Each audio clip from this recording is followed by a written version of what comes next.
Hey everyone, welcome back to the channel. In today's video, I'm going to show you how to use back tap on iPhone. Now back tap was added into iOS 14, so you are going to need to update to that prior to being able to use this feature. Once you have that installed, you are going to open your settings application here. You have to scroll down and tap on this accessibility, and you are going to tap on this touch option here.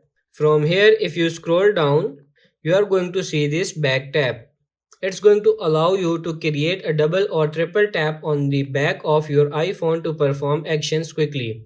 And if you tap on that, mine is set up to double tap for screenshot and triple tap for torch. So if I double tap on the back of my iPhone, triple tap on it, it will on the torch here.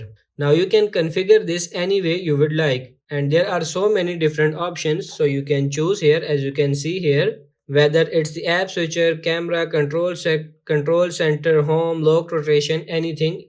Now what's great about this, all you have to do is tap on the option you want. You will see the check mark, like I'm going for this lock screen here, and then it will be set up for you. Double tap and triple tap feature. So that's pretty much it for this video. I hope this video was helpful. If it is, like it and subscribe to the channel.